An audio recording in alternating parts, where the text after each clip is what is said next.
Période de Elul. La grande difficulté que l'on a lorsque l'on aborde la période des fêtes est la suivante. Je vais vous raconter une histoire. C'est une maman qui un jour voit son fils qui a 23-24 ans qui lui annonce qu'il va se marier. Alors bien sûr, toute maman est très heureuse d'apprendre cela. Et elle dit à ce garçon, écoute mon chéri, tu t'es préparé pour ton mariage, tu vas sans doute t'occuper de la salle, du traiteur, de l'orchestre, c'est parfait, c'est génial. Sache qu'il y a une chose dont tu n'auras pas besoin de t'occuper. Alors, dis quoi? Et elle lui dit, tu n'auras pas besoin de t'occuper de ton costume de mariage, je l'ai déjà. On sait que les mères juives sont capables de faire beaucoup de choses, mais là il dit, maman t'es sympathique, mais mon costume de mariage, c'est vrai que c'est moi qui vais le choisir.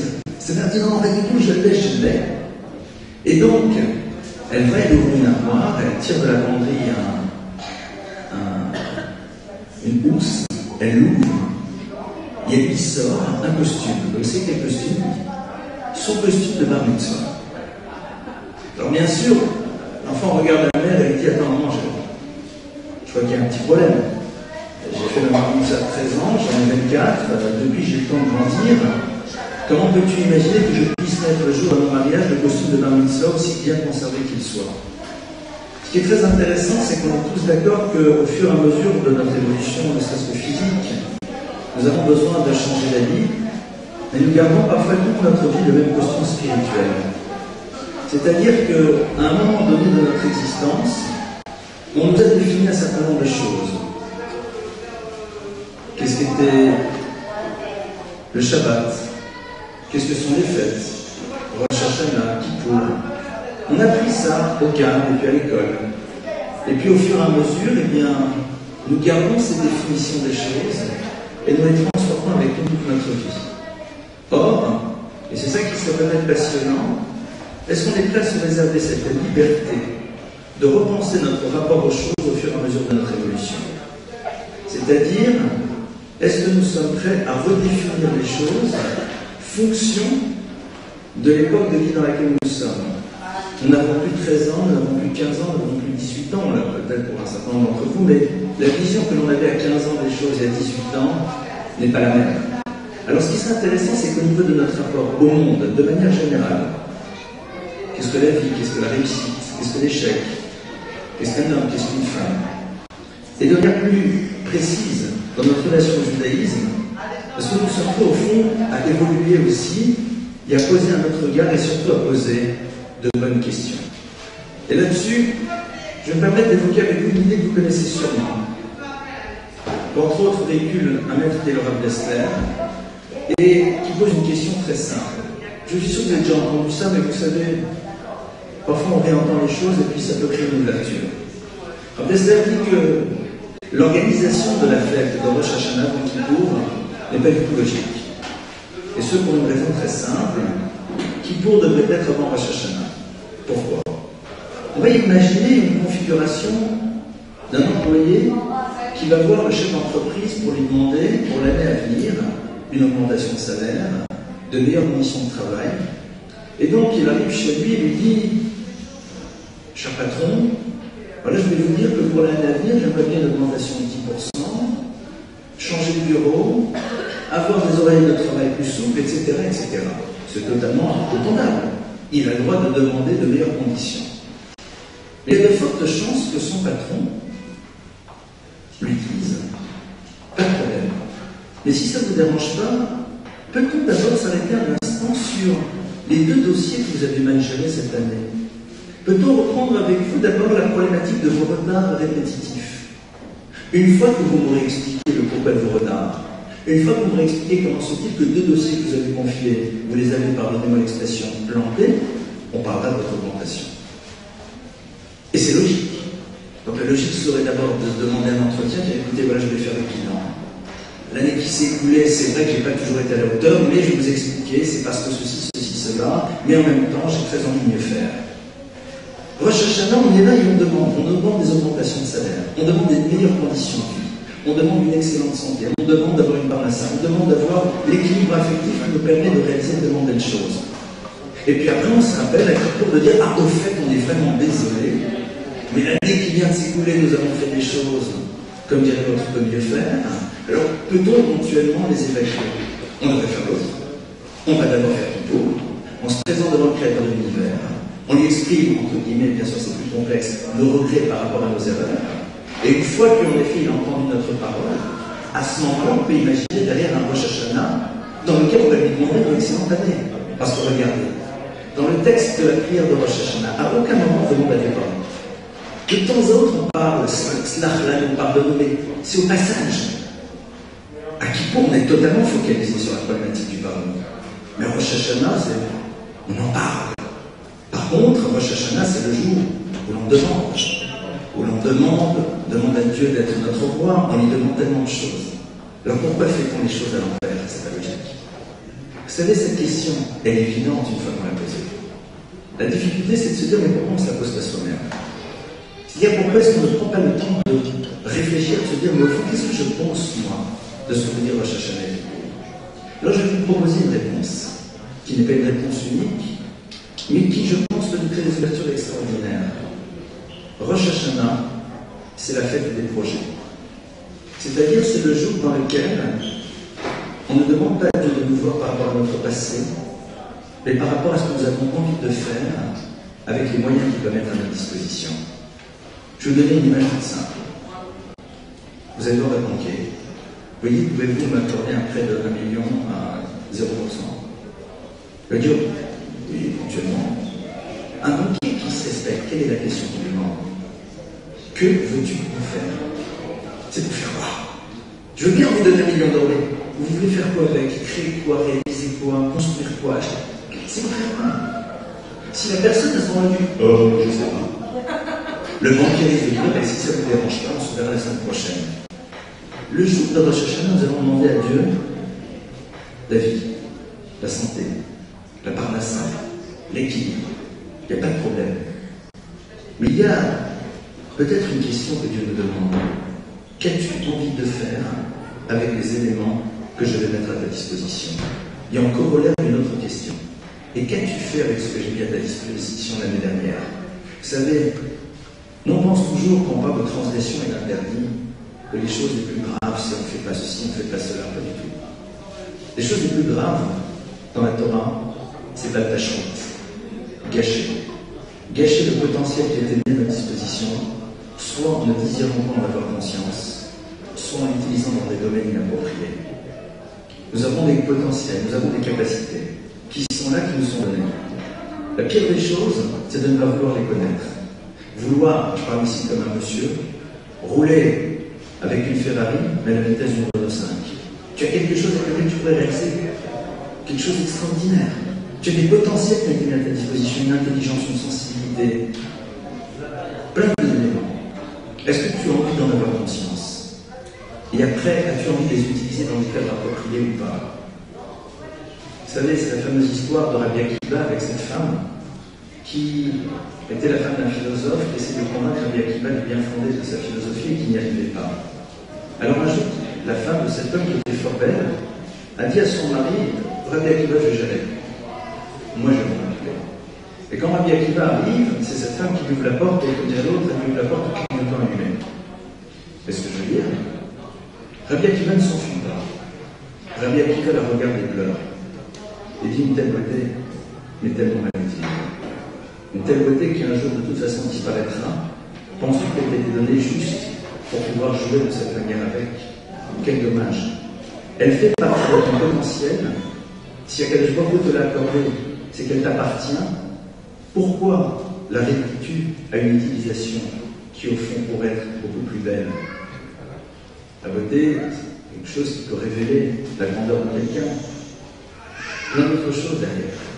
Donc peut-être que notre première réflexion sur Rosh Hashanah serait là. C'est-à-dire de nous dire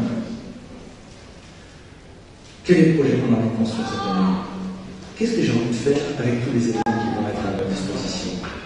Ne pas vouloir tomber dans un syndrome de culpabilité par rapport à nos erreurs. Et c'est là où je m'arrivais sur le deuxième point. Une des grandes difficultés que l'on a dans la vie, c'est que lorsque l'on est confronté à nos échecs, alors on construit de nous une image négative. Tous les soirs dans la prière, on dit une phrase pour lutter contre ça. On dit le hasser Satan qui fallait nous mettre, enlève le Satan de devant et de derrière. Alors moi, le Satan de devant, je le connais. C'est dans la série où mange bien un petit pas. On le connaît. Il est là, chacun avec sa problématique, il est là, il nous pousse à ne pas être ce qu'on devrait être. On l'a tous, chacun dans un autre domaine. Donc quand on dit enlève-le, aide-nous à lutter contre, on sait de quoi il s'agit. C'est pas le Satan de derrière nous, mais arrêtez. Et disent les maîtres de la facilité la chose suivante. Le Satan de derrière nous, c'est celui qui veut construire de nous une image négative une fois qu'on était dans l'échec. C'est-à-dire, c'est celui qui veut nous enfermer à travers un moment difficile de notre existence et qui nous dit, cet échec, c'est ce qui te définit. Et ça, c'est fond catastrophique. Pourquoi?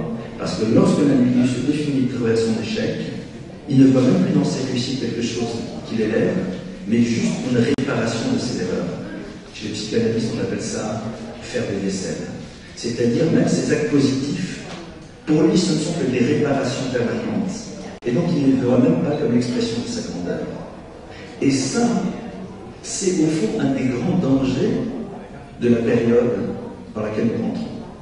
Comme on a vu, Rosh Hashanah, c'est la fête d'un projet. C'est la fête dans laquelle on dit Hachem, donne-moi ce qui va me pouvoir me permettre de réaliser des choses. Mais après, il y a Kippour, le jour dans lequel on se retrouve confronté à nous-mêmes. Il y a la dimension humaine. Tu sais, dans la prière, on dit à un moment, vérité, c'est toi qui nous as façonnés. Et c'est toi qui connais notre tendance profonde. Job, à un moment, dit à Dieu, je ne comprends pas. Tu as créé la vache. La vache a des sabots fendus. Tu as créé l'âne. L'âne n'a pas de sabots fendus. Il arrive. Je conclue dans une minute, ça veut dire je vais terminer ma phrase. Je veux bien faire ce qu'il demande, mais... Donc, il dit, tu as créé un homme avec un Yetzer Hara. Qu'est-ce qu'on peut lui faire? Et Dieu lui dit, tu as raison. La Torah va t'aider. L'autre élément, donc je voulais partager avec vous et je vais conclure avec ça, c'est de ne pas tomber dans les symptômes de culpabilité. C'est-à-dire de ne pas se définir à travers nos échecs. J'ai presque envie de dire que nos échecs, nos erreurs, sont des propositions de grandeur. Parce que lorsque l'individu voit sur quoi les choses n'ont pas été, il sait quels sont les éléments sur lesquels il va devoir travailler. Et c'est extraordinaire. La découverte de nos dysfonctionnements, c'est une proposition d'évolution. Parce que nous savons qu'en effet, c'est ça mon problème. C'est ça ma difficulté. Ah, je sais que je remonte, c'est pas grave. On peut retomber, c'est pas grave, on va grandir. Voilà donc deux pistes de réflexion que je vais partager avec vous. La première que je vous ai dit, essayez un moment de mettre un autre costume spirituel qui nous amène à nous poser la question du pourquoi Rosh Hashanah avant Kippour, et nous avons compris que Rosh Hashanah ne nous juge pas sur le passé, mais sur le projet qu'on a envie de construire, sur ce qu'on veut faire avec ce qu'on va nous donner, et d'un Kippour dans lequel en effet on va être dans le regret d'un passé, mais qui ne doit pas créer une culpabilité qui nous fait tomber. Oui, en effet, nous regrettons profondément. Nous regrettons profondément d'avoir fait des choses qui au fond ne sont pas nous. Mais ces éléments-là ne sont pas ceux qui nous définissent. Ils sont l'expression d'une difficulté qui est la nôtre, et c'est ça, au fond, qui va être l'élément sur lequel on va construire nos avancées. Voilà un petit peu deux idées que je voulais vous partager. J'en avais d'autres, le temps qu'il a pris, mais comme Laura Zaniel est là, donc on va l'accueillir. Là, vraiment, aujourd'hui, je crois qu'à mon avis, c'est des grands trucs dans la tête. On ne cherche pas la quantité de la qualité, il faut dire. Absolument. Donc voilà, moi, je vais essayer de le traduire. Et puis, je vous remercie en tout cas pour votre écoute. Et puis, voilà, je vais découvrir avec vous, puisque les organisateurs m'ont demandé de venir pour traduire, donc je vais faire la découverte.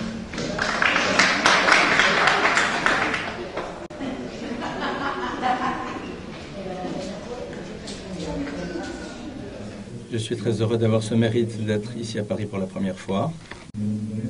Et nous allons réfléchir ensemble sur une des problématiques essentielles qui sont aujourd'hui présentes dans notre vie au quotidien, que chacun d'entre nous a. De manière générale, les gens sont des gens bien. Un homme généralement essaie d'être sympathique pour ses enfants, pour son épouse, et une femme aussi dans le même sens.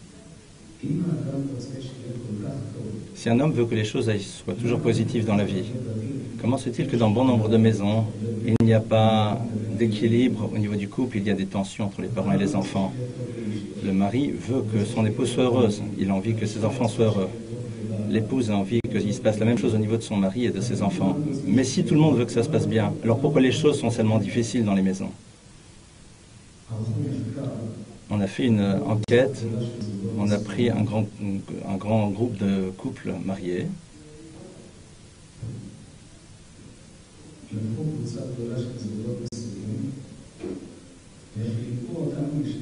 Et ils les ont séparés en deux groupes. Ils ont mis tous les hommes d'un côté et toutes les femmes de l'autre côté. Ils se sont tournés vers les hommes et leur ont demandé la question suivante. Ton épouse, d'abord, sache qu'elle ne t'écoute pas. Nous n'allons pas enregistrer, tu peux dire la vérité. Je veux que maintenant vous me donniez une vraie réponse. Si tu pouvais revenir en arrière, redémarrer l'histoire depuis le début, est-ce que tu te serais de nouveau marié avec cette épouse-là ou est-ce que tu aurais préféré une autre femme? Quelle est généralement la réponse? Je ne l'aurais jamais reprise, j'aurais pris une autre.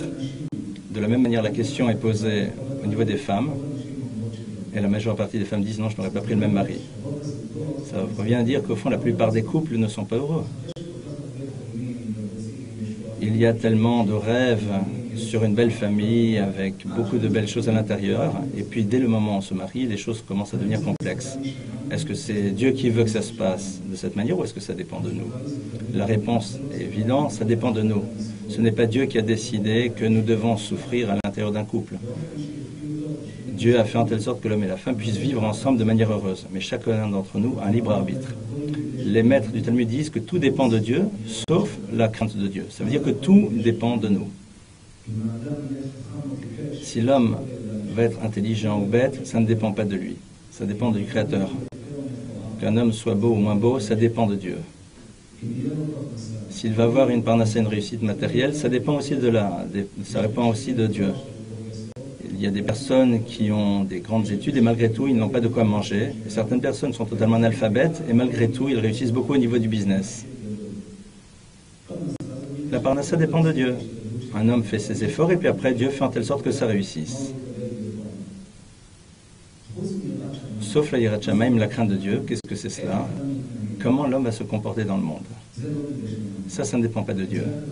Ça, c'est Dieu décide que c'est à l'homme d'organiser cela. Pourquoi? Les maîtres de la Kabbale nous disent que l'objectif du Créateur dans la création est de faire en telle sorte que Dieu puisse leur donner des choses belles et bonnes, fonction de l'attitude que nous aurons à nous. Ce qui revient à dire que lorsque l'homme fonctionnera comme il doit se fonctionner, à ce moment-là, Dieu lui apportera une récompense dans le monde futur. Donc si l'homme doit recevoir une récompense suivant les efforts qu'il a fait, il faut qu'il ait donc un libre arbitre, qu'il puisse faire soit d'un côté le bien, soit de l'autre côté le mal. Et lorsqu'il fait le choix du bien, à ce moment-là, il aura une récompense. Mais si l'homme était organisé comme un robot, Dieu l'organise de manière technique et fait en telle sorte que l'homme n'accomplit que la volonté de Dieu, qu'il fasse le Shabbat, les mitzvot, comme il faut. Si Dieu le faisait comme cette manière, l'homme n'aurait pas de mérite. Un robot qui fait un travail, personne ne lui dit merci. C'est normal. Il est fait pour cela. C'est pour cela que Dieu nous a donné la libre arbitre entre le bien et le mal, pour que l'on puisse faire aussi le mal. Et que lorsque l'on va choisir le bien, alors à ce moment-là, nous aurons notre récompense. Et c'est la raison pour laquelle Dieu a créé le monde pour l'homme. Ça revient à dire que la relation dans le couple et entre les parents et les enfants, toutes ces dimensions positives sont essentiellement fonction de l'individu et lui appartiennent totalement. L'homme, avec son comportement, peut tout transformer. Nous allons voir quelques grands principes, tels que nos maîtres nous le disent. Comment faire pour arriver à un équilibre à l'intérieur du couple, que ce soit entre le couple lui-même ou alors dans la relation à l'enfant. Nous allons d'abord réfléchir sur l'élément le plus compliqué aujourd'hui, qui est celui qui généralement détruit tout ce qui existe. C'est celui qui détruit tout ce qui existe au niveau des liens dans la maison. C'est toutes les critiques que l'on fait l'un vis-à-vis de l'autre. Quel est le problème? Parce que d'un côté, nous devons faire des remarques, mais par ailleurs, Si nous ne disons pas à l'autre ce qui ne va pas, il ne pourra jamais changer. Si une femme ne dit pas à son épouse, à son époux, ce qui ne va pas, ou alors si le mari ne le dit pas avec son épouse, ou alors vis-à-vis des enfants, on ne changera jamais. Donc il faut dire des reproches. Mais malgré tout, de l'autre côté, quand on fait des reproches, généralement, il y a des tensions énormes. Et les gens, véritablement, souffrent de cela.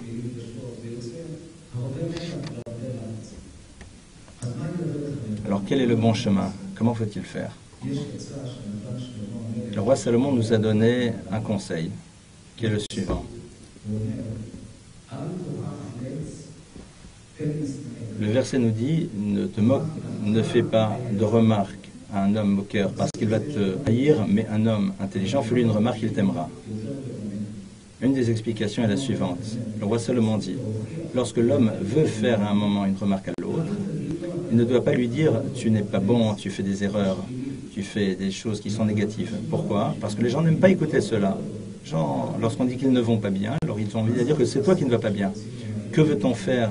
Que doit-on faire lorsqu'on veut faire une remarque à quelqu'un? Le roi Salomon dit, fais d'abord une remarque en lui disant, tu es quelqu'un de positif, tu es quelqu'un qui a des choses extraordinaires, mais il y a une chose qui ne va pas, et cette chose-là, si tu l'as changée, ça serait extraordinaire. Mais de toute façon, tu es déjà quelqu'un d'extraordinaire. Prenons un exemple tout simple pour essayer de comprendre au quotidien. Une femme a 3 petits-enfants à la maison. Elle travaille jusqu'au milieu de la nuit. Elle rentre à la maison, elle doit s'occuper des enfants, elle est fatiguée. Et elle attend que son mari rentre à 5 heures pour qu'il l'aide un petit peu. Il faut gérer la maison avec son conjoint, c'est normal. Et son mari, généralement, arrive à 5 heures et l'aide, sans problème. Un jour, elle voit que son mari n'arrive pas à 5 heures, mais il arrive à 7 heures. Alors elle se dit, bon, c'est une erreur. Mais elle voit que c'est tous les jours qu'il arrive en retard à la maison. Au bout de 2 semaines, elle le voit toujours arriver. Alors elle est persuadée qu'au fond, il a un problème au niveau du travail, mais elle le voit au loin. Elle voit que son mari arrive et il s'installe chez son ami, en train de prendre un café, et il n'est pas du tout en retard parce que son travail lui demande beaucoup d'efforts, mais en vérité, il a envie de s'installer au café avec ses amis. Donc, elle réalise que le retard de son mari n'est pas lié à son travail, mais c'est parce que tout simplement, il n'a plus envie d'aider, donc c'est la raison pour laquelle il s'installe au café avec ses amis. Cette épouse est bien sûr extrêmement stressée de cela, ça la met en colère. Moi, je t'attends et toi, tu en vas en train de t'asseoir au café avec tes amis. Si elle ne va pas d'après ce que le roi Salomon dit, quand son mari va rentrer, qu'est-ce qu'elle va lui dire? Elle va lui crier dessus, et c'est normal. Ça fait 2 semaines que tu arrives en retard. Je pensais que tu avais beaucoup plus de travail, alors qu'en vérité, tu es juste au café. Je suis là, je t'attends, je dois gérer les enfants, et tu n'es pas là. Et elle lui crie. Quand elle aura terminé, qu'est-ce qui va se passer? Son mari va lui dire, il va lui crier à son tour sur elle. Toi, ça ne va pas, et lui montrera ce qui ne va pas chez elle, et pourquoi il ne veut pas arriver à l'heure à la maison, et à partir de cela, il y aura une immense tension. Mais si la femme se dit elle-même, je vais essayer de faire ce que le roi Salomon a dit, et donc, je vais lui faire une remarque, mais d'abord positive. Alors, elle se dit, mais comment vais-je faire, puisque je suis en colère? Elle va faire d'abord cet effort de lui dire d'abord quelque chose de positif. Pourquoi? Parce que l'objectif, c'est quoi? C'est qu'il change. Donc, pour qu'il s'arrange, il va falloir maintenant utiliser une stratégie de communication. Il va rentrer donc à la maison. Elle est en colère, bien sûr, mais elle lui dit « Bonsoir, comment vas-tu? Comment ça s'est passé aujourd'hui? Installe-toi, je vais m'occuper de toi. » Elle le reçoit correctement. Une fois que tout s'est bien passé, elle va se dire « Mais sur quoi je peux lui faire un compliment ?» Elle va se tourner vers lui et elle va lui dire « Je voulais te dire quelque chose, mon cher mari. Depuis hier, j'avais besoin de te dire merci beaucoup sur le fait que tu m'as aidé à la maison, tu as rincé tous les ustensiles, tu m'as fait la vaisselle, et donc c'est la raison pour laquelle je voulais te dire merci beaucoup, tu es un mari adorable. » À ce moment-là, son cœur à lui s'ouvre. Mon épouse m'a fait un compliment, c'est extraordinaire, je suis heureux. Et à ce moment-là, elle continue, elle lui dit, mais il y a juste un problème, c'est que je te vois arriver tous les soirs en retard. Maintenant, il peut l'écouter. Et elle lui dit à ce moment-là ce qui s'est passé. Que je pensais que tu arrivais en retard parce que tu avais un travail beaucoup plus important. Or, je réalise qu'au fond, ce n'est pas pour ça. Et sache que moi j'ai véritablement besoin de toi. Si ça ne te dérange pas, essaye de faire l'effort de rentrer à 5 heures à la maison comme tu avais toujours l'habitude de faire.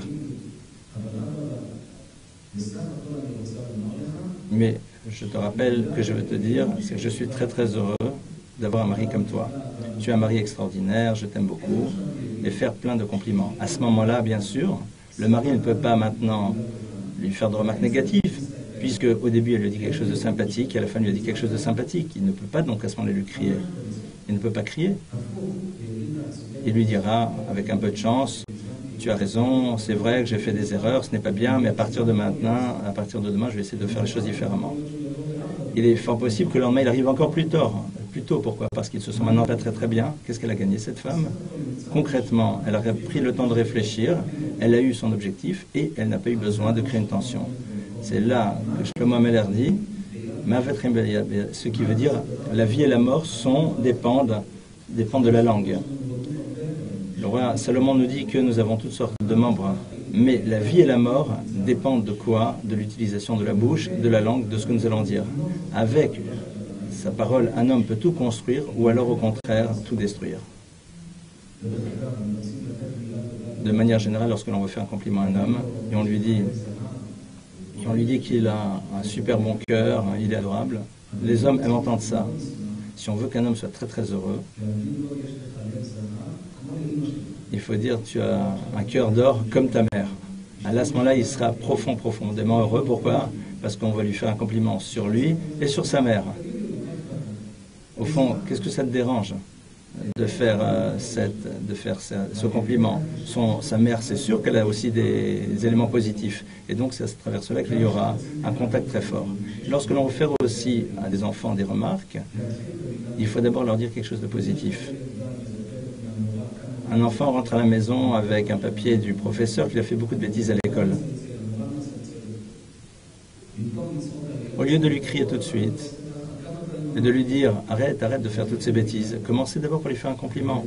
Lui dire « tu es un enfant sympathique, tu m'as beaucoup aidé hier, je t'aime beaucoup, tu aides beaucoup tes petits frères, tes petites sœurs ».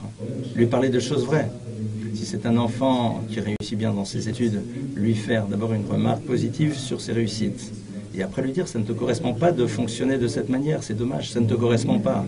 Lorsque l'on fait grandir l'enfant, on lui donne une motivation pour pouvoir changer. Et il y a dans beaucoup de maisons des tensions entre les parents et les enfants, et parfois il y a des ruptures même au niveau de l'adolescence. Pourquoi? Il y a des maisons dans lesquelles les adolescents et les parents ne communiquent plus du tout, avec toutes sortes de remarques négatives. Il y a beaucoup de mères qui se plaignent de leur fille. Comment se fait-il que ma fille qui a 16 ans ne m'aide pas à la maison et au contraire fonctionne à la maison comme si c'était une princesse, elle se fait servir, n'aide pas d'aucune manière. Elle vient, elle mange, elle s'occupe d'elle et elle n'aide d'aucune manière. Et la mère lui crie dessus. Et après à ce moment-là, c'est un retour, la fille lui crie dessus et à la fin, il y a une rupture et une tension immense.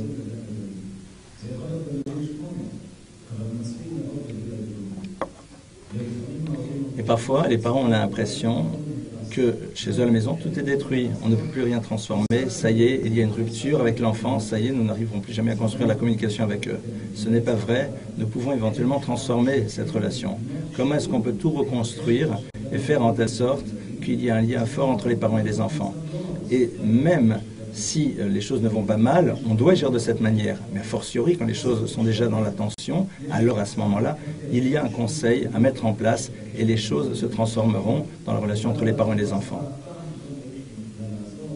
Et nous verrons à ce moment-là que nos enfants changent réellement dans la relation avec nous. Le Rambam Maïmonide dit la chose suivante. Un homme qui a envie de transformer quelque chose, réparer quelque chose, alors, s'il était extrême d'un côté, que doit-il faire? Il doit être aussi extrême de l'autre côté et après il reviendra au milieu. Le chemin extraordinaire, le chemin positif, c'est d'être au milieu, au centre. Par exemple, quelqu'un qui est radin et que sans arrêt ne veut pas donner d'argent. Il ne veut rien donner à quelqu'un de ce qui lui appartient.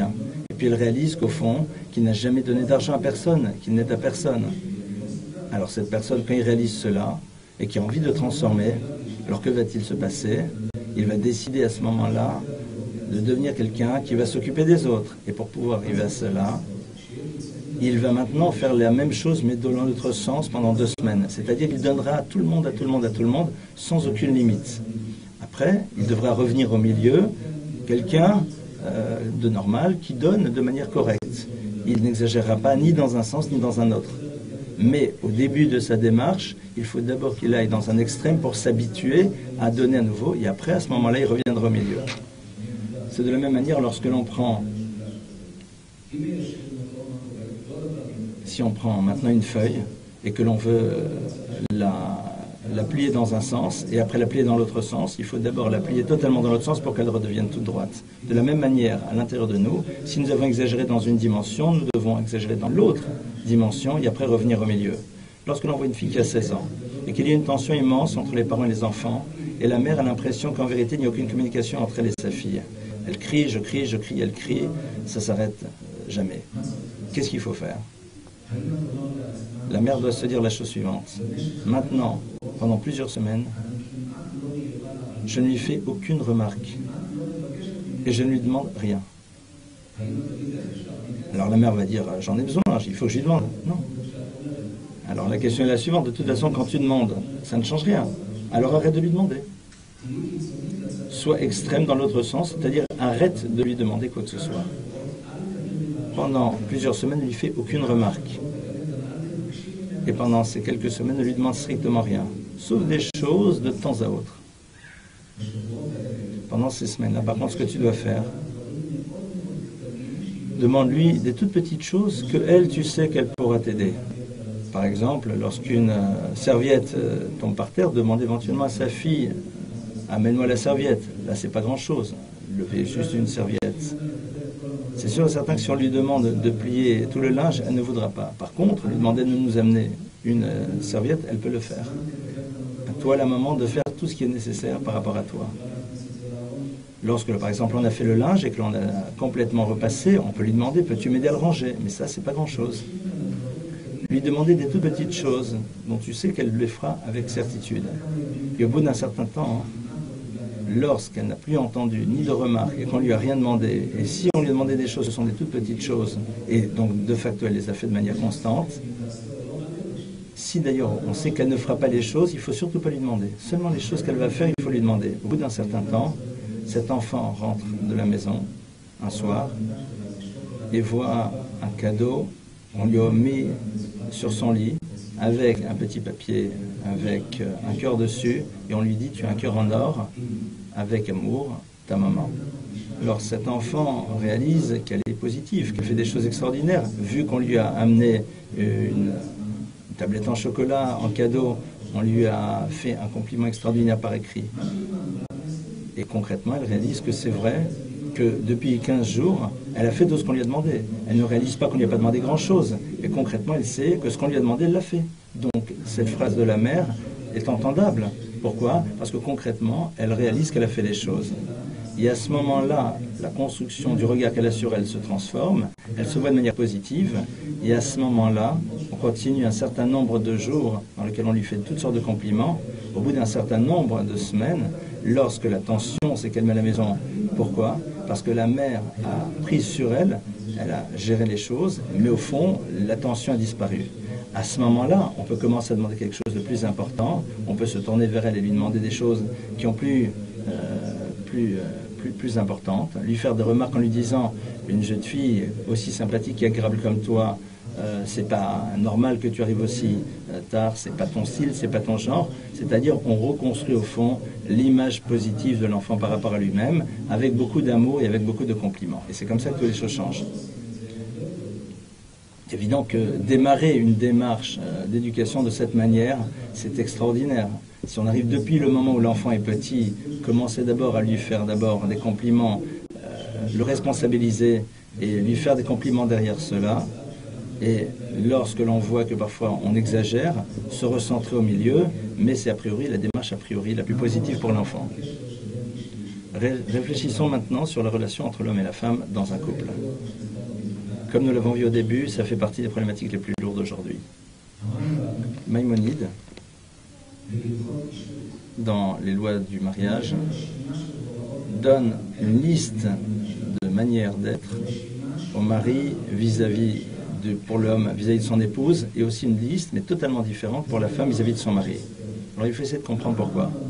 Pourquoi Maïmonide ne dit pas que l'homme doit faire vis-à-vis de son épouse concrètement la même chose de son épouse par rapport à lui. De manière générale, les psychologues diront la même chose à l'homme vis-à-vis de la femme et à la femme vis-à-vis de l'homme. Vous devez faire attention de vous honorer, de ne pas créer des tensions, vous dire plein de choses positives. Maïmonide dit, ça, ce n'est pas possible. Si on veut qu'il y ait un équilibre dans la maison, on a l'obligation de comprendre la différence qu'il y a entre l'homme et la femme, car au niveau structurel, les besoins de l'homme et les besoins de la femme ne sont absolument pas identiques. Et si on n'apprend pas à voir ces différences, à ce moment-là, que va-t-il se passer? L'homme pourrait être le mari le plus sympathique du monde et qui fait très attention à son épouse et lui donne tout ce qu'il doit. Et la femme, malgré tout, aura l'impression qu'il ne s'occupe pas d'elle. Pourquoi? Et il ne comprend pas. A priori, il donne, il fait tout ce qu'il faut. Quel est le problème? C'est qu'il lui donne ce qu'elle n'a pas besoin. Pourquoi? Parce que ce n'est pas une femme. Il ne sait pas ce qu'une femme a véritablement besoin. Alors, l'homme réfléchit par rapport à lui, et ce qu'il aurait aimé avoir pour lui, il lui donne à elle, alors qu'elle, elle a besoin de choses complètement différentes. C'est exactement la même chose dans l'autre sens. La femme se comporte vis-à-vis de son mari comme si c'était une femme, mais elle ne lui donne pas ce que lui a véritablement besoin en tant qu'homme, et donc c'est pour ça qu'il y a de la tension entre les deux. Donc c'est pour cela que Maïmonide nous dit que d'abord, on doit comprendre qu'est-ce que l'autre a véritablement besoin, donner à l'autre fonction de ce que l'autre est, et non pas fonction de ce que lui pense que l'autre devrait avoir. C'est une première chose. Nous allons le développer dans quelques instants. Il y a encore un autre principe qui est la notion de la pureté familiale. Lorsqu'il y a la notion de pureté familiale dans un couple, alors ce qui nous apparaît parfois comme étant une distance dans le couple, malgré tout, génère par la suite un retour de l'un vers l'autre. Il y a de la tranquillité, il y a de l'harmonie. Pourquoi? Parce que cette période de distance permet à l'homme et à la femme d'avoir envie de nouveau de se tourner l'un vers l'autre, et donc il y a la notion de joie à l'intérieur de la maison, mais ça c'est un autre sujet en tant que tel. Il y a sur le site de Hidabrut une conférence là-dessus.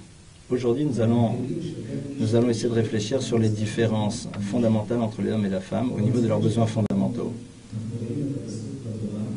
Il est marqué que Dieu a créé, qu'il nous a créés hommes et femmes, et il les a appelés Adam l'humain. Donc Dieu d'abord a créé l'homme et la femme ensemble, et il les a appelés les deux Adam. Ça veut dire quoi? Qu'un homme qui n'est pas marié ne s'appelle pas encore un Adam, et une femme qui n'est pas encore mariée ne s'appelle pas encore Adam. Et le Zohar nous dit la chose suivante dans la Parashat Lech Lecha, qu'avant que l'âme descende dans le monde, elle est à la fois masculin et féminin. Avant que l'âme ne dépende dans le monde, il y a la dimension masculine et féminine. Nous savons très bien que l'essentiel même, c'est quoi? L'âme, ce n'est pas tant le corps. Lorsqu'un homme disparaît de ce monde, il faut savoir que nous n'avons amené au cimetière qu'un corps, mais l'essentiel même est toujours vivant. C'est quoi? C'est l'âme.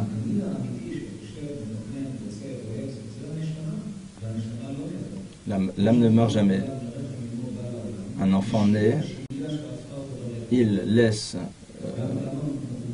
au moment où il naît, eh bien, tout ce qui l'accompagnait dans le ventre de sa mère disparaît, et à ce moment-là, il est dans un autre monde, il n'a plus besoin d'être lié à sa mère, et il peut véritablement maintenant prendre une autre dimension qui est avec son corps. De la même manière, lorsque l'on disparaît de ce monde, la partie qui n'est plus nécessaire, qui est le corps, reste, mais la dimension essentielle, c'est quoi? C'est l'âme, et celle-ci va arriver dans le monde futur, et là-bas va recevoir son salaire en fonction de ce qu'elle a fait dans ce monde-ci.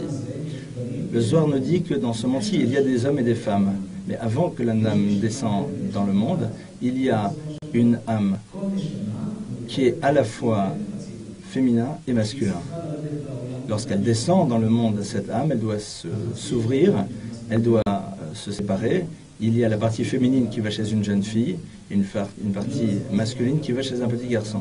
Le Zohar dit, ça peut se passer à deux moments totalement différents. Mais chaque homme est une moitié d'âme. Si on a le mérite de nous marié avec cette partie d'homme qui nous manque, c'est là où véritablement le mariage va être le mariage le plus extraordinaire qui soit. C'est pour cela que l'on dit qu'avant la naissance, on dit que telle personne se marie avec telle personne, mais si maintenant chacun d'entre eux a fait un choix différent, si une personne a décidé de faire des bêtises, c'est mal comporté, l'autre, au contraire, décide de grandir. Non, là on ne peut plus les marier. Donc dans ce cas-là, que se passe-t-il? Dieu dit, on va faire en telle sorte d'attendre. Peut-être qu'ils arriveront au même niveau ensemble, ils arriveront à se marier. Mais si le temps est passé, alors qu'est-ce que Dieu fait? Il prend un autre couple dans lequel les choses sont à l'envers, et à ce moment-là, il associe l'âme masculine avec l'âme féminine qui a un niveau élevé, et la masculine et l'âme féminine qui ont un niveau bas, il les met ensemble aussi. Et c'est donc une forme de mariage qui n'est pas le mariage idéal, mais qui quelque part peut éventuellement réussir.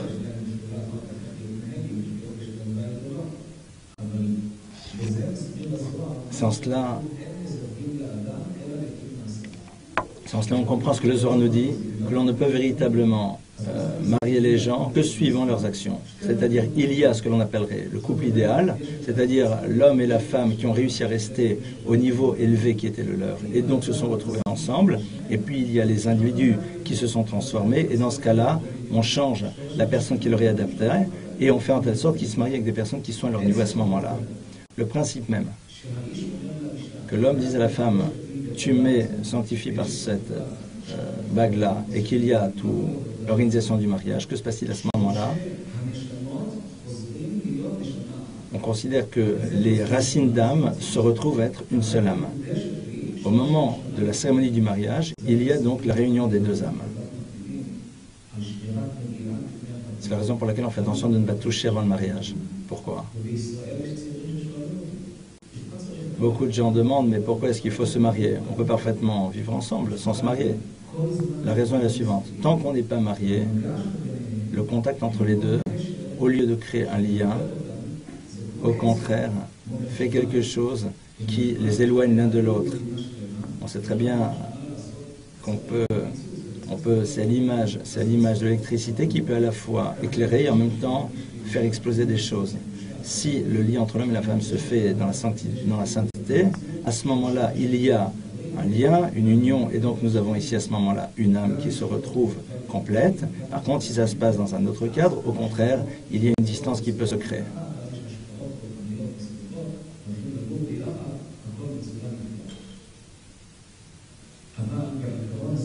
Dans ce principe-là, nous devons savoir une chose qui se retrouve dans le symbole du Magen David, de l'étoile de David. Et il y a ici un élément qui peut nous faire comprendre comment arriver à l'harmonie dans le couple. C'est quoi un Magen David?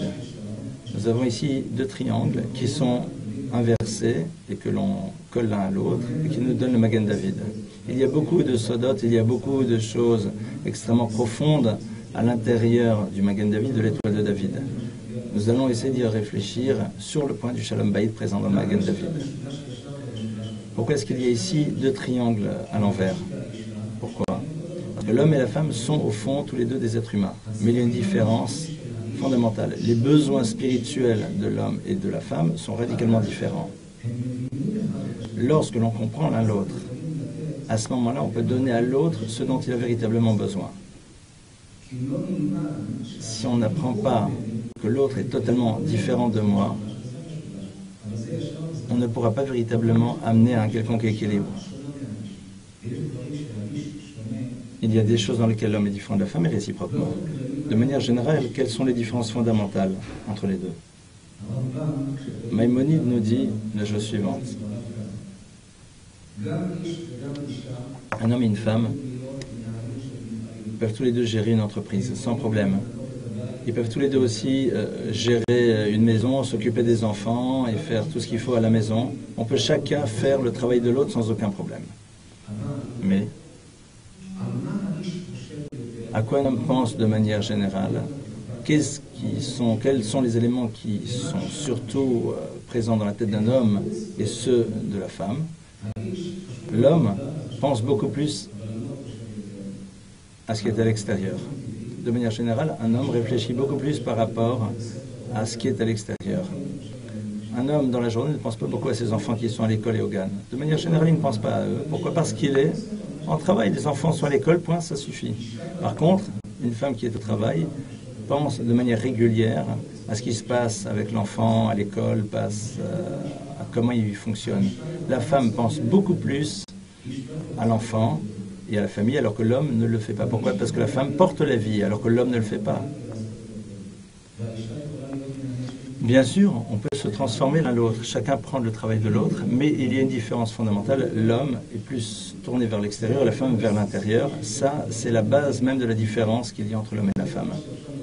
Cette chose-là, on peut amener énormément d'exemples au niveau des enfants comme au niveau des adultes. Prenons des petits-enfants, mettons-les dans une grande salle comme celle-ci, il y a énormément de jeux. Et les enfants courent vers les jeux. Les garçons, généralement, vont se tourner vers quoi? Vers les vélos et vers les ballons. Et les filles vont aller vers les poupées et les poussettes. Personne ne les habitue à ça. Mais Akadosh Baruch Hu fait en telle sorte que, de manière générale, la fille est concernée par ce qu'il y a plus intérieur, l'enfant, alors que l'homme, de manière générale, est plus intéressé par ce qu'il y a à l'extérieur.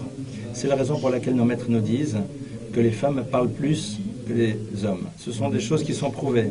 Elles sont de manière générale beaucoup plus douées pour un certain nombre de choses, surtout au niveau de la parole.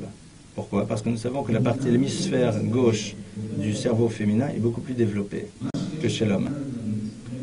On sait que l'hémisphère droite chez l'homme, comme par exemple dans laquelle il y a tout ce qui a trait à un calcul mathématique, c'est beaucoup plus développé. Les femmes sont beaucoup plus développées dans l'hémisphère gauche que dans l'hémisphère droit. Les filles, généralement, parlent avant les garçons. Les femmes ont beaucoup plus de facilité à parler. Les hommes ont besoin de plus réfléchir à ce qu'ils vont dire. Pourquoi Dieu a fait en telle sorte que la femme parle plus que l'homme et qu'elle soit plus capable de parler? Parce qu'elle se trouve avec les enfants. Et donc au niveau de l'éducation des enfants, nous savons que l'essentiel, c'est quoi? C'est de leur parler. Un enfant, pour qu'il se transforme, pour qu'il grandisse, il faut le lui dire avec des paroles. Et ça, c'est donc la spécificité de la femme qui a cette capacité plus développée que chez l'homme. Ça, c'est un exemple.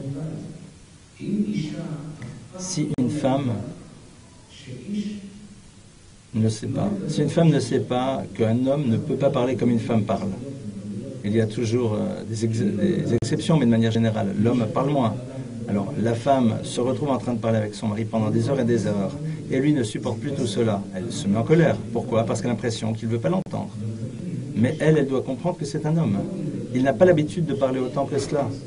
Ou alors, quand on lui dit « raconte-moi, parle-moi, dis-moi », et l'homme n'arrive pas à lui parler autant que ce qu'elle voudrait. Pourquoi? Parce que tout simplement, ce n'est pas sa nature profonde. Pour elle, c'est beaucoup plus simple dans sa nature, alors que pour lui, c'est plus complexe.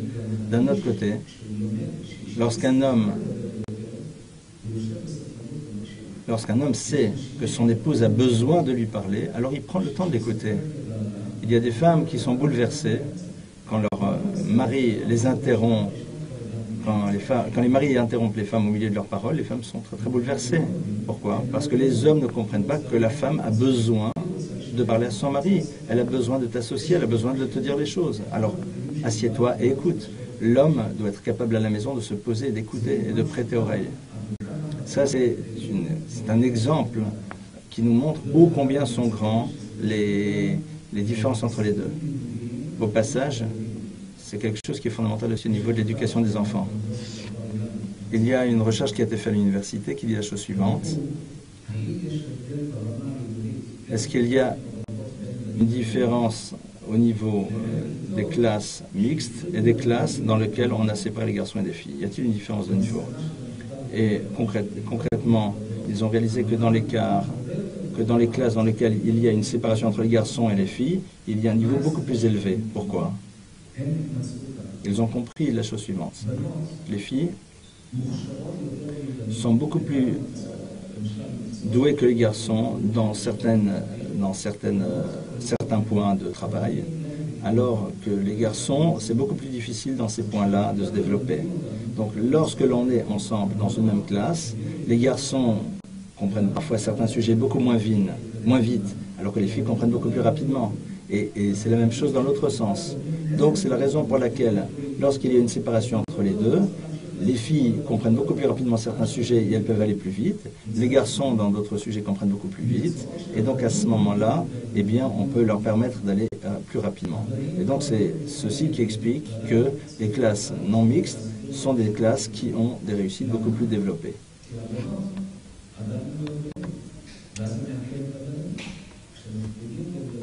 Lorsque l'on fait donc cette séparation, les garçons peuvent véritablement prendre leur rythme, les filles prennent leur rythme, et tout va bien, et ils peuvent véritablement réussir. Il y a eu d'autres recherches qui ont été faites, que lorsque les classes mixtes, de manière générale, les garçons se concentrent sur autre chose que leurs études, vu qu'il y a des filles, et les filles ont l'impression qu'en vérité, elles sont un petit peu moins fortes que les garçons, et donc à partir de ce moment-là, il y a des tensions. Les garçons pensent aux filles, et les filles se sentent pas toujours très bien. Si on les sépare, eh bien les réussites sont beaucoup plus développées chez les uns comme chez les autres. Nous allons revenir à notre sujet. Essayons de voir comment concrètement on peut suivre Maïmonide. Comment est-ce qu'on doit se comporter à l'intérieur d'un couple. Tout ça est basé sur le principe de ce qu'on a développé tout à l'heure, qui est que la femme est plus intérieure. C'est la raison pour laquelle la femme perçoit beaucoup plus tout ce qui a trait à la beauté, l'organisation, alors que l'homme n'a pas ces capacités comme la femme. Il l'a, mais pas autant qu'elle. Elle est beaucoup plus investie à la maison, et donc c'est la raison pour laquelle Akadosh Baruch Hu lui a donné la possibilité de percevoir beaucoup plus la dimension du beau, de l'harmonie, alors que l'homme est beaucoup plus tourné vers l'extérieur.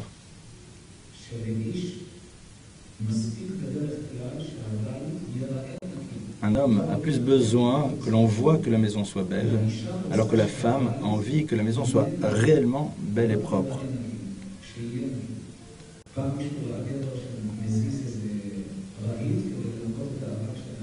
Un homme ne va jamais tirer les meubles pour pouvoir laver le sol derrière. Pourquoi? Pour une raison très simple. C'est parce que tout simplement, l'homme veut juste voir ce que l'on voit. Et puis ça s'arrête là. Alors qu'une femme, généralement, s'intéresse à ce qui n'est pas visible.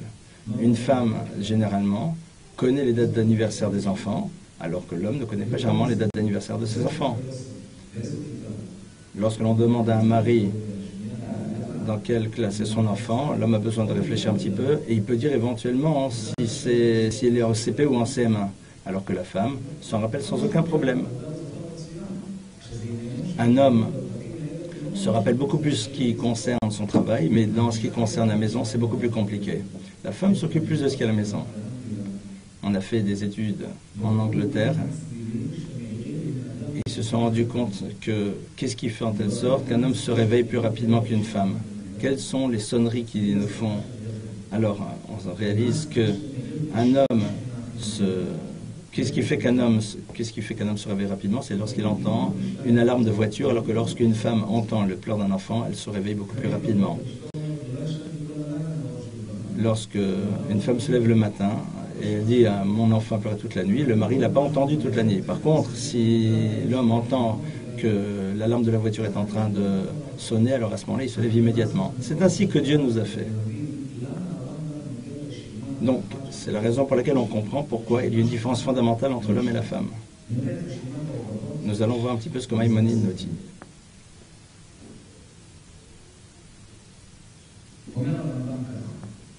Maïmonide nous dit que l'homme doit faire attention d'honorer son épouse bien plus que lui-même.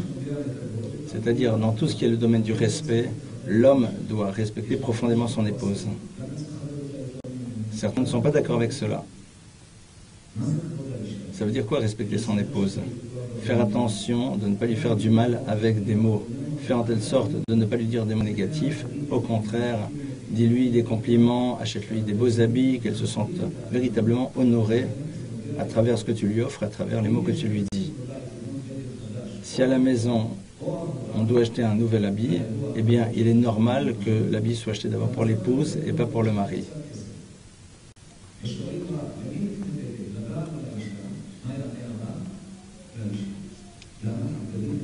Une femme se sent véritablement heureuse avec des habits et l'homme doit honorer l'épouse bien plus que lui-même. L'homme va dire mais pourquoi? Akadosh Baruch Hu a fait en telle sorte que la femme a une sensibilité particulière et cette sensibilité particulière a fait qu'elle a un besoin particulier d'avoir des compliments, bien plus que ce que toi tu en as besoin. Ce sont des choses que l'on voit dans une manière classique. Quand on arrive à un mariage par exemple, l'homme arrive avec son vieux costume habituel pour tous les mariages. Pourquoi il n'a pas de quoi s'en acheter un nouveau? Lorsqu'il rentre dans le mariage, il ne se rappelle pas qu'il a ce costume-là. C'est pas son problème. Il pense, regardez, qui sont les gens qui sont là, qu'est-ce qu'on va manger. Alors que son épouse, si elle vient sans arrêt avec la même robe à un mariage, eh bien quand elle rentre dans ce mariage, elle ne se sent pas bien. Pourquoi? Parce qu'elle, sans arrêt, ses mêmes habits. La femme a une sensibilité par rapport à la beauté, par rapport à l'organisation, par rapport à l'ordre. Et l'homme n'a pas cette sensibilité-là. Donc c'est la raison pour laquelle que dans une maison, on doit donner d'abord à la personne qui a plus le besoin des choses. Et donc c'est la raison pour laquelle un homme doit donner du kavod à son épouse bien plus que lui, il n'en reçoit d'elle. Bien sûr, les choses sont exactement dans le même principe à l'envers, faire en telle sorte que la femme donne à son mari exactement ce que lui va avoir besoin. Celui qui est capable de suivre ce que Maïmonide nous dit va être sûr que le couple ira bien et qu'il sera véritablement en équilibre au quotidien. C'est quelque chose d'extraordinaire et je peux vous assurer que si vous suivez ce que le Maïmonide dit, eh bien à 100%, votre couple ira bien. Si vous faites attention à ce qui est important pour votre mari réciproquement, nous aurons véritablement une vie équilibrée dans le couple. L'homme doit aimer son épouse bien plus que lui-même. Comme lui-même. Il doit l'aimer comme il aime son propre corps. Pourquoi on doit aimer sa femme comme son propre corps à soi? Un homme, généralement, fait attention à ses besoins physiques. Dès le moment où l'homme a faim, il cherche ce qui va lui donner à manger. Il va lui chercher quelque chose qui va apaiser sa faim. L'homme n'attend pas de se sentir mal pour manger. Il est à l'écoute de son propre corps. Maïmonide dit à l'homme, de la même manière que tu fais attention à ton propre corps, et c'est la raison pour laquelle tu es à l'écoute de ses besoins, aime ton épouse sur le même principe, c'est-à-dire sois sans arrêt en alerte par rapport à ses besoins.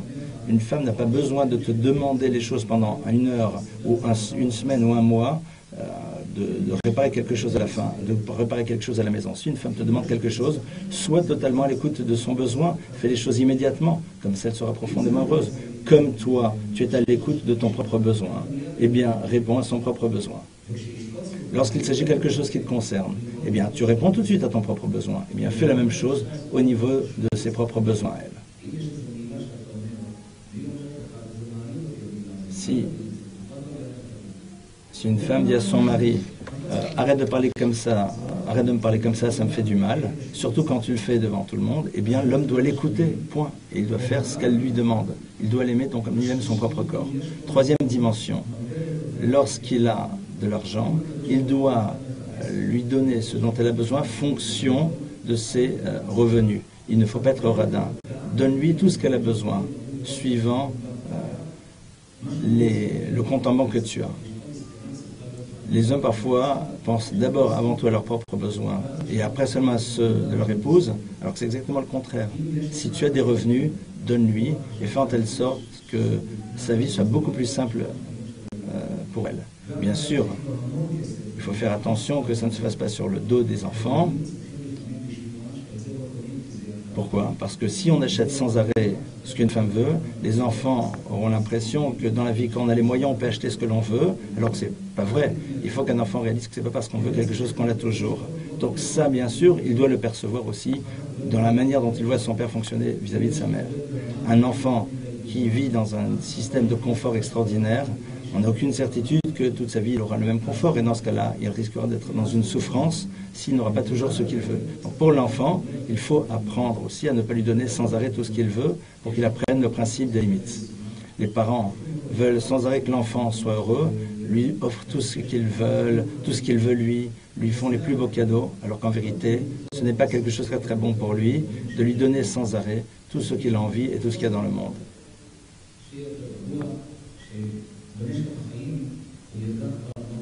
L'enfant doit comprendre que dans la vie, au fur et à mesure, on reçoit ce dont on a besoin, mais que l'on doit être capable de ne pas sans arrêt recevoir tout ce que l'on veut. Maïmonide continue et dit qu'un homme doit parler avec son épouse de manière calme et tranquille.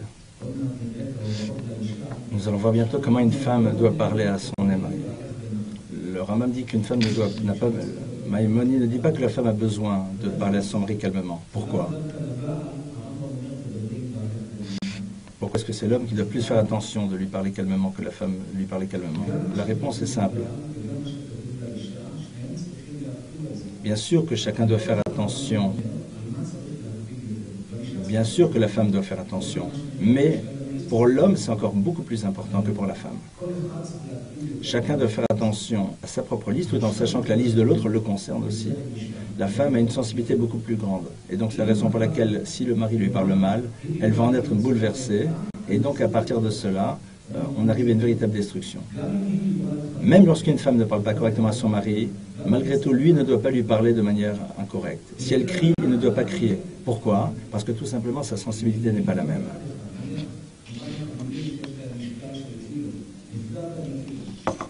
Par exemple, si elle t'a dit des mots qui sont très lourds, qui pèsent 1 kilo, si toi le mari, tu lui dis les mêmes mots, eh bien, elle le vit de manière beaucoup plus difficile. Et une femme peut se rappeler pendant des années comment son mari lui a fait du mal en lui parlant mal, alors que l'homme l'oblige de manière générale. Pourquoi? La femme a une sensibilité différente que celle du mari. Donc, c'est la raison pour laquelle l'homme doit faire attention de parler calmement à son épouse. Et Maïmonide conclut et dit la chose suivante, et l'homme ne doit pas être ni triste et ni en même temps coléreux. Si l'homme est trop coléreux à la maison, eh bien il y a une tension permanente à la maison, on ne lui raconte pas ce qui se passe véritablement parce qu'on a toujours peur de ses réactions. Ça, c'est pour les hommes.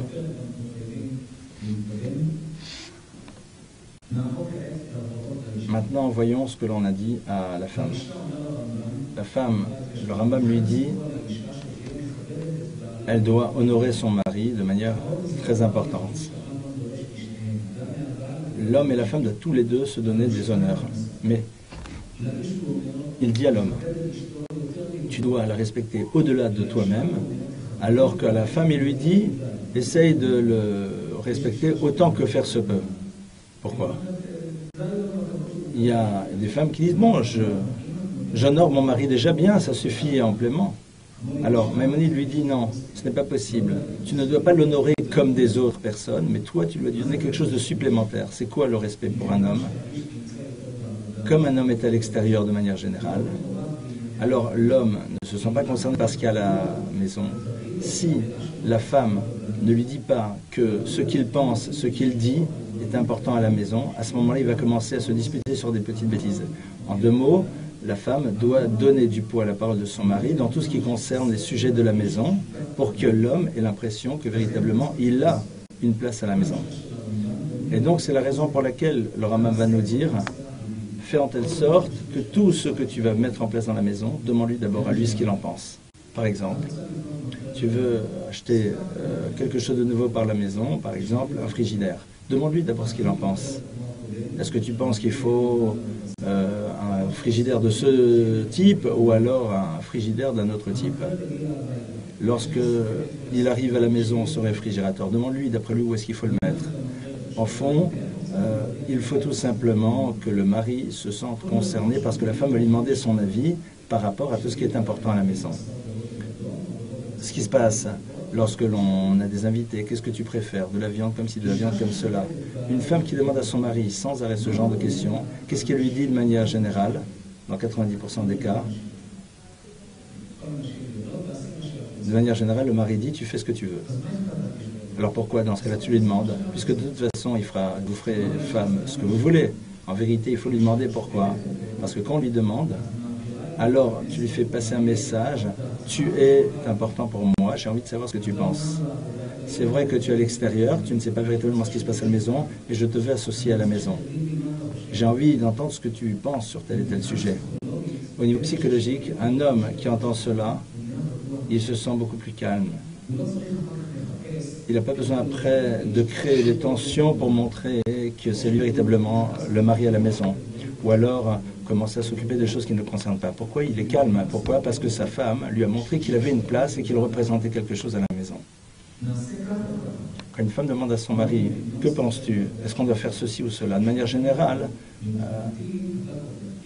il est en train de lui dire, normalement je pense que c'est toi qui vas décider. Alors quand il lui dit, fais ce que tu veux,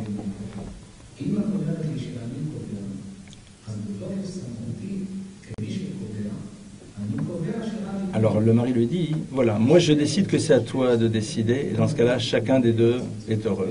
Pourquoi? La femme dit à son mari, tu es très important, et le mari dit à son épouse, eh bien sache que pour moi c'est toi qui es importante.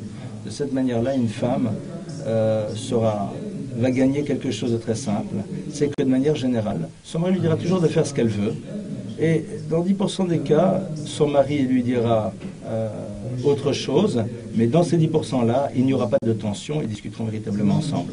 C'est ce que Maïmonide dit, tu dois voir ton mari comme un roi ou comme un prince. Les femmes ne comprennent pas cela. Alors qu'en vérité, c'est très simple. Quand tu fais de ton mari un roi, tu deviens toi la reine. Et tu n'es pas juste une reine, mais tu es sa reine. Parce que tout simplement, tu vois qu'il fait exactement ce que tu attends toi. Tu en fais un roi, et lui, en vérité, il te transforme en reine, et tu es la reine la plus importante à ses yeux, puisque de manière générale, il va essayer d'écouter, de faire ce que tu attends de lui. Elle doit aller suivant ce qu'il attend de toi, et tu mets de côté tout ce qu'il ne supporte pas. Et à ce moment-là, les deux sont véritablement heureux au quotidien.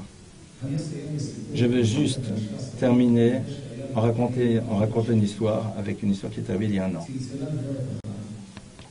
Une femme m'appelle. Elle me dit, j'habite à Beersheva, j'ai 3 enfants qui sont petits encore.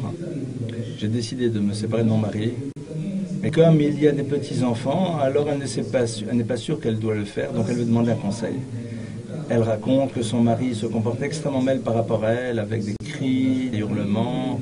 Elle dit aussi que de son côté, elle fonctionne mal par rapport à lui. En 2 mots, elle décrit une situation de tension, et donc elle a décidé de divorcer. Le rabbin lui a dit, je suis d'accord, c'est vrai qu'on ne peut pas continuer de cette manière, mais avant de décider de créer ce divorce, essaye pendant 2 semaines, essaye peut-être de faire attention à ces choses-là. Voici ce que je vais te demander, des choses simples. Est-ce que tu es d'accord pendant 2 semaines, tu es prête à faire attention à ces 2 choses-là, et après tu décideras si tu dois divorcer ou pas? Tu pourras toujours décider de divorcer. Elle a dit, ok, je suis d'accord d'entendre. Je lui ai dit, première chose, fais plein de compliments à ton mari. Au moins 1 fois par jour, et même plus si c'est possible. Elle lui dit, mais sur quoi? Je lui ai dit, mais tu peux toujours trouver au moins une chose positive qu'il fait à la maison, sur laquelle tu peux lui faire un compliment, sur lequel tu peux lui dire merci beaucoup. Elle a dit, oui, c'est sûr, on peut trouver. Alors donc très bien, donc fais-lui des compliments par rapport à un point sur lequel il peut y avoir un compliment.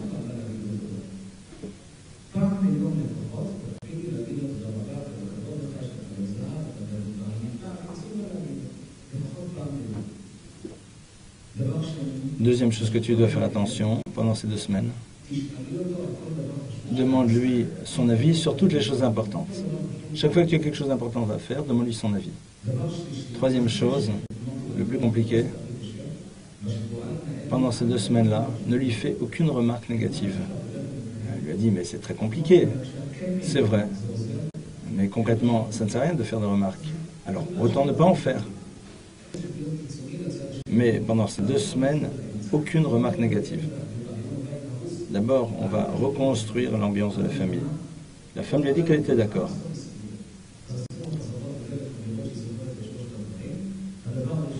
Première chose, compliment. Deuxième chose, demander à son mari son avis avant chaque chose. Et troisième chose, ne pas faire de remarques. Pendant 15 jours, faire de cette manière.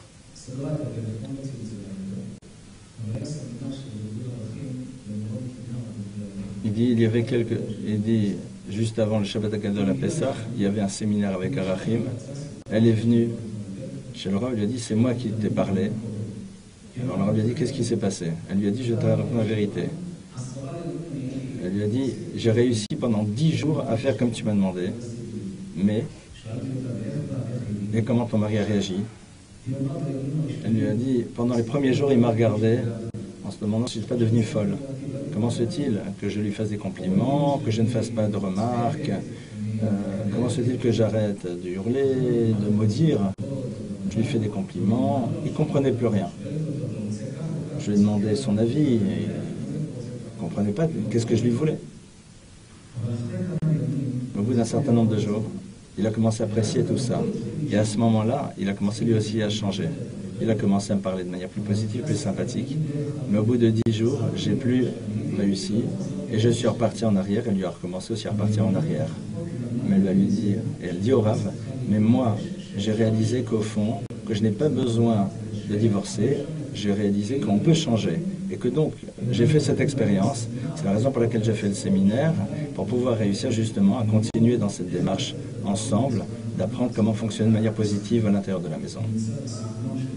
Concrètement, qu'est-ce que nous voyons de là? Un homme qui veut véritablement prendre sur lui de changer de manière générale. Quand un change, l'autre aussi peut changer. Et de manière générale, dépendent essentiellement de la parole.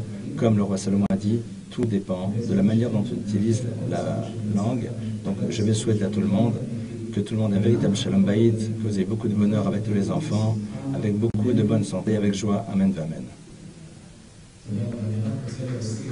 Je vais juste rajouter.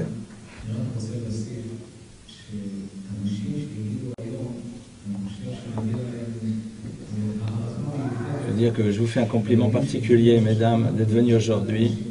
Parce que de manière générale, avant Rosh Hashanah, c'est très très compliqué de venir avant Rosh Hashanah. Et donc vous avez un mérite particulier d'arriver à venir. Une femme réalise que se préparer à Rosh Hashanah, c'est pas juste être dans la cuisine, mais aussi se remplir spirituellement pour pouvoir aborder à Rosh Hashanah avec une dimension spirituelle plus élevée. Rosh Hashanah est un jour fondamental dans lequel Akadosh Baruch Hu fixe comment va se passer l'année qui va venir. Lorsque quelqu'un prend sur lui, avant qu'arrive Rosh Hashanah, de se transformer aussi bien dans la relation entre Hachem et lui et entre l'homme et lui, à ce moment-là, on arrive à Rosh Hashanah dans lequel nous aurons que des choses extrêmement positives qui nous arriveront. Et je vous souhaite à tous Shana Tov.